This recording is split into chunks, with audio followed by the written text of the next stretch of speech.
예, 다시 메르스 관련 소식 전해드리겠습니다. 메르스 감염 환자 수는 진정세를 보이고 있지만 아직 국내 메르스의 유행세가 잠잠해졌다고 보기는 어려울 것 같습니다. 발병 후 뒤늦게 발견된 환자들이 잇따라 등장하고 있어서 다시 3차 유행이 일어날 수 있다는 가능성마저 제기되고 있습니다. 네, 이번 주말이 진정세 판명의 가늠지가 될 전망인데요. 한편 메르스 사태가 장기화되자 자가격리를 지키지 않은 사례도 늘어나고 있다고 합니다. 보건당국이 거주지를 무단 이탈한 격리자 4명을 경찰에 고발하는 등 엄정 대처하기로 했는데요. 오늘 이승남 가정의학과 전문의 그리고 경제부 김종성 기자와 함께 자세한 이야기 나눠보겠습니다. 어서 오십시오. 예, 안녕하십니까? 예. 자, 김 기자, 9시 정도에 보건복지부에서 오늘도 메르스 확진자 약간의 그 공개가 있었죠? 네, 기자들한테. 그렇습니다. 확진자가 좀 는 것 같습니다. 사망자는 그대로라면서요? 예. 다행히 추가 희생자는 없었습니다. 예. 방금 저희가 노은지 기자 내용을 좀 들어봤지만 확진자가 8명 정도 더 나왔습니다. 162명으로 현재까지 집계가 되고 있는 상황인데요. 지금 8명 중에서 특징적인 부분을 살펴봐야 되는 게 삼성 서울병원에서 이 잠복기가 끝난 것으로 이렇게 좀 생각을 많이 했었는데 추가 확진자가 나왔단 말입니다. 예. 삼성병원에서 나온 이 사람만 해서 5명입니다. 이 중 1명이 의료진이고 나머지 4명인 좀 응급실이라든지 이 삼성 서울병원 시설을 이용했던 사람들인데 잠복기가 일반적으로 끝났다라고 생각을 해서 추가 감염자는 없을 것으로 생각을 했었지만은 이렇게 추가 감염자가 나와서 좀 보건당국을 당혹하게 하고 있는 그런 상황이고요. 기타 좀 특이 사항이 있었던 게 바로 강동 경희대 병원에서 이 30대 추가 감염자가 나왔습니다. 이 젊은 감염자가 나왔다라는 점도 좀 주목을 끌고 있지만 이분 역시 의료진이거든요. 의료 활동을 하다가 이 감염을 된 것으로 현재 파악이 되고 있고 그리고 평택 굿모닝 병원에서도 역시 추가 감염자가 나오면서 메르스 사태 지금 잠복기라고 말한 그 기간을 넘겨서 계속해서 확산되는 그런 양상을 보여주고 있다라고 말씀드릴 수 있겠습니다. 현재 상태가 불안정한 환자를 좀 살펴봤더니 18명입니다. 이분들 어서 좀 빨리 툭툭 털고 좀 일어나셔야 될 텐데 보건당국을 비롯해서 가족들 그리고 또 우리 국민들에게 이 모든 걱정을 좀 안겨주고 있는 그런 상황입니다. 퇴원자는 2명 늘었죠. 이 19명으로 현재 집계가 되고 있습니다. 메르스 환자도 늘어나고 있고 퇴원자도 늘어나고 있는데 지금 저희가 걱정을 해야 되는 부분은 과연 이 확산세가 접어드는 거냐 이 부분을 걱정을 해야 되는데 지금 계속해서 우려는 커지고 있는 게 바로 이 격리자 숫자도 기하급수적으로 늘어나고 있다는 사실이거든요. 넘었죠? 그렇습니다. 어제 저희가 설명을 드렸을 때에는 370명 정도 늘었다라고 말씀드렸는데 1000명이 넘었습니다. 이 1000명이 늘었다는 얘기는 이분들이 모두 감염이 될 수 있는 사람은 아니라고는 하지만 그래도 지금까지 상황을 봤을 때 그동안 집계되지 않았던 분들이 환자로 돌변하는 그런 경우도 나왔다는 점에서 간단하게 이 숫자만 놓고 넘어가기에는 좀 아쉬운 그런 부분이라는 거죠. 그래서 이 보건당국에서도 이 부분에 상당히 주목을 많이 하고 있고 이 앞으로도 추가 확진자가 나올지 여부 역시 좀 더 꼼꼼하게 살펴봐야 되지 않을까라는 생각이 듭니다. 그래요. 격리 대상자 6,000명 지금 넘어섰고요. 삼성 서울병원에서 지금 접촉 관리자 4,000여 명 명단을 확보했다고 지금 나오고 있거든요. 총 10,000명을 넘어설 것이란 이야기가 됩니다. 앞으로 이렇게 되면은 이제 좀 약간 관리를 하기 어려울 것이다. 이런 전망도 나오고 있는데 맞습니까? 관리 정도가 아니라 지금 10,000명 가까이 됐는데 아직도 확인 안 된 사람들이 또 있을 가능성이 굉장히 크죠. 왜? 삼성서울병원에서 환자를 후송했던 사람이 이송했던 그분이 또 그 병원 내만 다닌 게 아니라 지하철도 타고 다녔고 그다음에 지금 얘기했듯이 격리 대상자가 바깥으로 나가서 마음대로 돌아다니는 사람인데 그런 사람이 또 누구 접촉인지 아무도 모르고 또 경찰관은 또 경로를 모르잖아요 지금. 이런 것 때문에 굉장히 문제가 커지는데 지금은 누가 잘했다 잘못했다 싸울 때가 아니고요. 뭐가 중요하느냐 같이 채널을 합해가지고 더 이상 확진 환자가 안 나오게. 또 중요한 게 지금 우리가 잠복 기간이 14일이라고 그랬잖아요. 이번에 사우디에서 발표한 게 있어요. 특이한 거지만은 최장 잠복 기간이 6주까지 갈 수 있고 그때 2년 전에 2012년 처음 봤을 때는 간호사 한 사람이 60일까지 간 적이 있어야 그러니까 우리는 어떻게 생각해야 되냐면 이걸 갖다 간단히 이번 주 고비가 아니라 그 최악의 생각까지 생각해서 그걸 관리하는 게 중요하고 제가 한 가지 제안하고 싶은 거는 아까도 말씀드렸는데 삼성 서울병원이 지금 환자가 많이 나서 난리가 났잖아요. 퇴원도 많이 하고 그다음에 자발적으로 나간 사람이 많아서 병동이 많이 비어 있거든요. 근데 격리대상자 지금 마음대로 돌아내면서 이 사람 또 문제가 뭐냐? 불안증이 굉장히 심해요. 나도 걸릴까 봐. 그다음에 너무 격리기간이 오래되다 보니까 어떻게 자기가 갑갑하니까 바깥으로 돌아다니고 음식도 마음도 못 하고 또 문제 가족끼리 같이 있으니까 가족을 딴 데를 보내니까 이런 비어 있는 데다가 정부랑 협조해서 이런 걸 같이 모아놓고 관리를 하게 되면은 예. 굉장히 이제 좋을 것 같다는 생각이 들어요. 그래요. 그러니까 그런 걸 갖다 한번 생각하면 좋겠습니다. 예. 자, 김 기자, 이 네. 137번 환자인가요? 서울대 거기 삼성서울병원 이송 요원. 네. 그 지하철을 그 9일인가 8일인가 타고 다닌 게 지금 드러나지 않았습니까? 그렇습니다. 또 대구의 첫 환자 같은 경우는 이 지금 제대로 그 감염 사실을 알고도 그런 행동을 했는지 모르겠지만 뭐 공중 목욕탕도 가고 회식도 하고 여러 가지 지금 일이 벌어지고 있는 상황인데 그 137번 환자 지하철 어떻게 이용했는지 지금 나온 게 있습니까? 지금 일단 그 경로 자체가 예. 중요하긴 하겠지만 예. 어떻게 조치가 이루어졌는지부터 좀 말씀을 드려야 될 것 같아요. 예, 예. 서울시에서 이야기하는 바로는 그 환자가 이용을 했던 지하철 시설 그리고 또 구간에 대해서 응급 소독을 했다라고 방역을 했다라고 이야기를 하고 있는데 그때 당시에 이용을 했던 분들을 모두 다 파악하기가 어렵지 않습니까? 뭐 실제적으로 버스를 지역에서 이용을 했다거나 할 경우에는 그 해당 버스에 탔던 사람들 누군지 그리고 또 그 교통카드를 이용하는 내역이 어떻게 되는지 이렇게 해서 좀 압축을 시킬 수 있지만 다른 곳도 아니고 3호선 지하철입니다. 예, 예. 출근 시간에 이용을 한다 하면은 저희가 부르는 말로는 지옥철이라는 이야기를 하죠. 그렇죠. 그 정도로 사람이 많게 되는데 예, 예. 여기서 어떻게 또 밀접 접촉자를 분리를 하느냐 예. 뭐 이런 부분도 상당히 의구심이 드는 예. 부분이고요. 예. 지금으로서 가장 최선의 방법은 접촉한 분이 없기를 바라는 것밖에 없다라고 말씀드릴 수 있겠죠. 네. 그리고 또 지금까지 조치는 서울시가 말한 대로 조치는 이루어졌다고 하는데 이분이 어떤 경로로 해서 이동을 했는지 그 부분도 좀 다시 한번 살펴봐서 만약 방역이 제대로 되지 않은 부분이 있다면 그 부분에 대해서 방역도 다시 한번 해야 된다라는 예. 생각이 한 듭니다. 가지 어떻게 하는 게 좋냐면요. 예, 예. 그분이 출근한 시간이 있잖아요. 예. 거기 지나간 시간에 내가 이 시간에 언제 여길 지나갔다는 거 대충 알거든요. 타는 네. 것부터. 예, 맞습니다. 그럼 지하철을 따지면 그 정거장 서는 게 나와요. 그러니까 그 서는 거 갖다 확실하게 발표를 해서 타임 스케줄로. 그럼 자기가 탔던 분들이 있잖아요. 그런 분들이 그런 증상이 생기면은 바로 신고하면은 빨리 찾을 수가 있어요. 그렇죠. 그 모든 사람도 할 수는 없으니까 그런 타임 스케줄을 갖다 빨리 발표해서 하는 게 굉장히 중요할 것 같습니다. 네. 그리고 조금 전에도 언급이 됐는데 이 대구의 확진 환자가 지금 계속해서 문제가 되고 있는 네. 것 같습니다. 뭐 13일에 오한이 나타났는데 공중 목욕탕도 갔다고 하거든요. 공중목욕탕도 갔죠. 회식도 했죠. 사람도 많이 만났죠. 네. 그렇죠. 그러니까 네. 이런 분들 같은 경우가 뭐가 되냐면요. 이 바이러스는 게 되게 웃겨가지고 요만큼 있을 때는 문제가 안 돼요.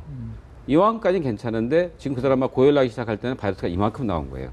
이게 뻥 물푸성 터져 나오면은 바이러스 옆으로 다 확진돼서 날아가는데 이게 원래는 2m라고 돼 있지만은 예, 예. 장소가 갇혀 있거나 그럼 건조하게 되면 얘가 분말이 재채기 하면 더 심해져요. 네. 이건 뭐 초속 60m 속도로 날아가는 거니까 예. 그럴 경우에 분말이 작아지기 때문에 더 멀리 타고 날아갈 수가 있기 때문에 예. 그 사람이 과연 그 접촉한 사람들이랑 같이 만날 때 뭐 기침을 했느냐 재채기를 했느냐 이게 굉장히 중요합니다. 왜? 네, 그렇죠. 이 가래가 속에 있을 때는 우리가 나오지가 않습니다. 예, 예. 그래요. 김 기자 수백 명을 접촉한 걸로 지금 드러나고 있는데 애초 네. 관리 대상에서 빠진 겁니까 이게?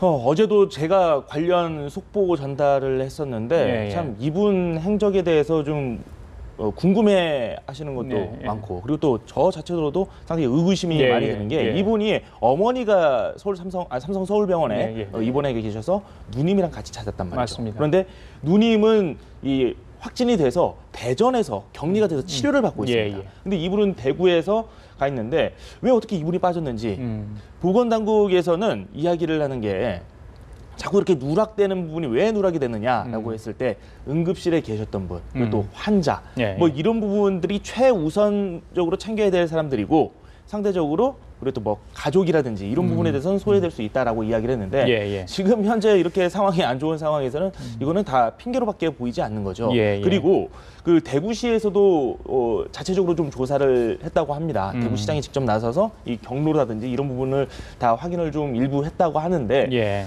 이분이 과연 증상이 언제 발현이 됐느냐 이 부분에 대해서도 좀 시점 차이가 상당하더라고요. 예.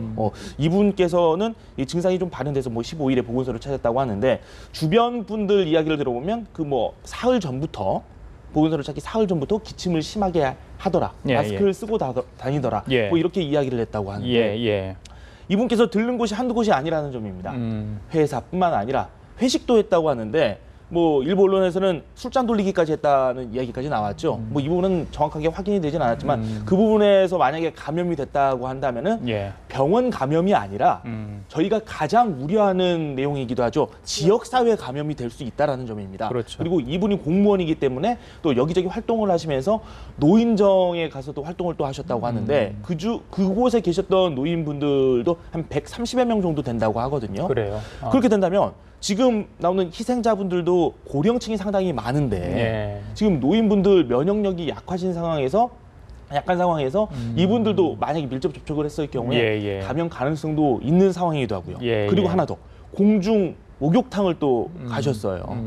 그렇기 때문에 여러 가지 위생과 관련해서 취약한 부분들이 상당히 많은 곳에서 그래요. 이분이 활동을 하셨는데 예, 예. 정확한 경로가 확인이 되지 않고 있고 지금 보건당국에서는 이분이랑 심층 인터뷰를 하고 있다고 하거든요. 예, 예. 근데 모두 다 지금 제가 심층 인터뷰라는 말씀을 드렸지만 예. 이 행선지를 가리는 데 있어서 가장 크게 작용하는 부분이 바로 이분의 증언이거든요. 그렇죠. 사람의 기억에서 지금 나오는 말을 가지고 예, 예. 행선지를 따지고 그리고 또 접촉한 분들을 따지는데 예. 이게 한계가 있을 수밖에 없다라는 이야기입니다. 그렇다고 해서 이분이 들렸던 곳 모두 다 돌아다니면서 CCTV를 다 검색할 수는 없지 않습니까? 예, 예. 뭐 여러 가지 어려움이 있을 수밖에 없는 상황인 거죠. 그렇죠. 자, 혹시나 해서 저희들이 말씀을 드리는 겁니다. 자, 그런 증세가 있다면 바로 보건소에 좀 자진 신고를 할 필요가 있지 않나 싶고요. 자, 우리 방금 김 기자도 네. 이야기를 했는데, 자, 노인분들 물론 이제 고위험군에 속해 있지만 지금 보면 30, 40대까지도 이제 확진자가 나오고 있고 네. 어제는 첫 40대 사망자도 나오지 예. 않았습니까? 물론 그분들이 이제 나이가 드신 분을 찾아가서 병문을 하기 때문에 쉽게 이제 노출이 됐을 가능성도 있지만, 자, 그래도 저희들이 쉽게 좀 이해가 안 가거든요. 박사님 어떻게 보세요? 그거는 이제 문제가 뭐냐면요. 예. 그 바이러스 양이 문제예요. 그러니까 여기 확진된 사람들 하다 보면은 심하게 된 사람들이 응급실에 가서 오랫동안 있고 그 14번 환자가 기침을 되게 심하게 할 때 예, 예. 시간이 오래 있을 사람일수록 다 사망하는 분이 많아요. 그러니까 뭐냐? 쉽게 이렇게 가시면 돼요. 이게 물이잖아요. 예. 그래서 여기다가 이제 독을 한 방울 떨어뜨렸어요. 요만한 거. 예. 독을 이만한 걸 떨어뜨렸어요. 그 어느 게 더 세죠? 많은 게 세잖아요. 예. 그러니까 바이러스가 조금 들어오면 얘가 우리 면역세포랑 싸우다 죽어버릴 수가 있는데 바이러스 양이 많이 들어오게 되면 이게 면역세포랑 싸우다 면역세포가 못 견디면 확 자라는 거예요. 예, 그 예. 확 자라게 되니까 30대, 40대들이 걸릴 수가 있는 거고 또 한 가지 사망하는 이유는 뭐냐? 지금 그 우리가 35번 환자 의사인데도 불구하고 그 지금 저기 다 혼수 상태 빠져 있고 아무것도 못 하고 있잖아요. 그건 왜 그러냐? 이분 같은 경우는 사이토카인 폭풍이라고 그래가지고 젊고 건강한 사람이 우리 폐 속에 이제 바이러스가 들어오잖아요. 그럼 예. 얘가 싸우려고 사이토카인이라는 물질을 내면서 얘를 죽이려고 그래요. 예. 근데 죽이려고 그러는데 젊은 사람도 이걸 싸우려고 보니까 너무 많은 게 나오는 거예요. 그럼 뭘 죽이느냐? 자기 폐를 갖다 죽여버려요. 아. 그래서 그분 폐가 하얗게 됐고 지금 에크모 상기를 달고 있는 게 예. 이렇게 젊은 사람도 그래서 안심할 수가 없는 겁니다. 네. 그래요. 걱정이 큽니다. 예. 네, 그렇다면 이 성남 지역의 7살짜리 초등학생 이야기도 해보고 싶은데 지금 5차까지 다행히 음성 판정이 나오긴 네. 했는데 그렇다면 이렇게 젊은 사람도 안심할 수 없다면 우리 어린이들도 지금 걱정을 해야 되는 상황인 건가요? 당연하죠. 걱정을 해야 되는데 아이들 같은 경우 왜 검사가 힘드냐면은 예, 예. 이 우리가 메르스 바이러스 검사는 가래가 아니면 안 나와요. 혈피 이런 거 나오는 게 아니고 예. 가래를 뱉어서 가래가 나와야지만 그것이 알 수 있는 거고 아까 기자님 얘기했지만은 그 아까 저기 대구 있는 환자 예. 그 환자 같은 경우 열날 때도 중요하지만은 예, 예. 열난 다음에 언제 기침 가래가 나왔냐가 중요해요. 예, 예. 그때부터 확 번지는 거거든요. 예, 그러니까 예. 그때 기침 가래가 날 접촉한 사람들은 무조건 격리하고 검사를 해야지 않으면은 큰 또 지역 감염이 될 수가 있습니다. 예, 자, 김 기자. 그리고 네. 격리 불응자, 거부자도 지금 속출하고 있다면서 정말 뭐 잡아가는 이 해프닝까지 벌어지고 있다는데 처벌도 지금 되고 있는 것 같아요, 보면. 네, 저희가 상황에서. 그 좀 저희 대담하기 예, 이전에 예, 예. 보도에도 나오지 않았습니까? 뭐 경찰이 이 고발을 한다라는 이야기도 나왔는데 예. 참 뭐 해외 여행을 가시겠다라는 분도 계시고 물론 그분이 당장 증세가 발현되지 않아서 그랬을 수도 있습니다. 예, 예. 그런데 일반적으로 지켜봤을 때 지금 메르스 청정 지역이라고 꼽히는 지역들이 그렇게 많지가 않은 상황이거든요. 그 해당 지역 주민들은 상당히 불안할 수밖에 없는 상황입니다. 예, 예, 예. 저희가 지난주인가요? 한번 대담에서도 한번 이 주제를 가지고 이야기를 한 적이 있었는데 그 메르스와 관련해서 이분들은 좀 자가격리를 해야 되는 분인데 울릉도를 찾았다라는 분이 한 분 계시지 않았습니까? 여행을 예. 예, 그래서 울릉도에서 뭐 난리가 나서 이분이 그 배를 타고 갔다가 행정 순시선을 타고 다시 육지로 다시 나왔다고 합니다. 그 내부에서는 상당히 불안감이 클 수밖에 없는 겁니다. 물론 본인이 의심자로 구분되는 것에 대해서 상당히 걱정이 될 수 있지만 예. 입장을 좀 바꿔놓고 생각해봐야 됩니다. 예. 다른 사람들은 불안해할 수도 있는 거고요. 만약에 당사자가 감염이 됐다라고 한다면 예. 최대한 빠른 조치를 받아야 합니다. 물론 뭐 메르스와 관련해서 아직까지 약이 없다라고 하지만 예. 그만큼 좀 무균실에서 좀 잘 보살핌을 받아야 되는데 이게 시기가 늦어지면 늦어질수록 본인한테 손해거든요. 그렇죠. 그렇기 때문에 일단은 무조건 방심하지 말고 지금 보면 바이러스가 어디서 나오는지 모르는 상황입니다. 뭐 바이러스가 뭐 2m 범위 내에서만 좀 접하지 않으면 밀접 접촉자가 아니니까 예. 좀 걱정할 필요 없다. 최초 정부가 밝힌 말은 이거였지만 지금은 어디서 어떻게 터져 나올지 모르는 상황이지 않습니까? 예. 그렇기 때문에 예. 본인 스스로도 어떤 상황이 올지 모르니까 좀 더 경계를 해야 된다. 맞습니다. 네, 예. 자가 격리자 분들이 밖에 돌아다니시는 것도 문제인데 이 집안에 계셔도 사실 가족들이 안심할 수는 없을 것 같아요. 제가 그렇게 말씀드린 거예요. 그래서 또 뭐 삼성병원이 아니라도 상관없는데 그렇게 왜냐면 지금 여기 자가 격리자예요. 애들이 있어요. 이 애들 어떻게 해요? 갈 데가 없잖아요. 그러게요. 친척집으로 또 보내야 되는데 친척집에서 이 애들을 받겠느냐? 불안해 또 안 받으려는 얘기죠. 그래서 바로 그 자가 격리자를 따로 쭉 모아가지고 좀 힘들겠지만은 정부가 지원하고 삼성원의 잘못을 같이 지원해가지고서 예. 그걸 하는 게 굉장히 좋고 또 아까 얘기했듯이 아까 시민 저기 나갔다고 그랬잖아요. 격리 대상자가. 제가 오늘 신문에 난 저걸 봤어요. 했더니 뭐라고 나왔느냐. 최고의 백신은 뭐냐. 바로 성숙한 시민 정신이다. 자신의 감염 위험성을 미리 인지하고 숨기지 말고 이상이 있으면 신고하고 대처를 하게 되면은 바로 그게 최고의 백신이다. 또 한 가지 뭐냐. 격리는 전체를 위한 희생입니다. 따라서 주위 사람들이 감사하고 이 사람들을 격려해 줘야지만 최고의 백신이 될 수 있습니다. 아, 좋은 말씀이시네요. 예. 자, 그리고 그 고령자 아까 방금 말씀하셨지만 이 77살 고령 환자인 완치된 반면에 지병이 없었던 58살 98번 환자 사망. 아까 잠깐 이야기를 했습니다만 이런 추세가 당분간 좀 계속될까요? 지금 치사율이 12.3%인가요? 지금 한 자리 숫자를 훨씬 넘어가서 계속 좀 유지가 되고 있어요. 걱정되는 부분이 있습니다. 걱정되는 게 이제 왜냐하면 그 70대 노인분들 같은 경우는 우리가 제일 걱정했던 거예요. 왜? 이분이 70대 고령에다가 또 천식이 있었어요. 그래서 이분은 돌아가시지 않을까 굉장히 걱정을 했는데 이분 사신 이유가 뭐냐? 이분은 저희가 보기에는 아까 얘기한 바이러스 약이 적게 들어온 것 같아요. 근데 58세 건장한 사람은 병동에서 응급실에서 오래 있었고 접촉을 오래 했기 때문에 균량이 많이 들어왔기 때문에 그게 급속히 퍼져서 되기 때문에 그러니까 지금처럼 이게 그 슈퍼 전파자만 더 생기지 않는다면은 추월할 가능성이 굉장히 큽니다. 근데 문제는 아까 그 대구 사람이 슈퍼 전파자가 됐으면은 문제가 되는 거죠. 그렇죠. 또 하나 여쭤보고 싶은 게 있는데 지금 이제 완치자가 조금씩 나오면서 혈청 치료도 진행이 되고 있거든요. 이게 아직까지는 별다른 효과가 없다고 하는데 앞으로 어떨 거라고 보시는지. 그러니까 혈청 치료는 뭐냐면 우리가 지금 우리가 균이라는 게 있으면 우리가 감기가 있으면 예방 주사 만들잖아요. 백신이라고. 그 백신을 만드는 게 우리 몸속에서 균이랑 싸우는 항체를 만드는 거예요.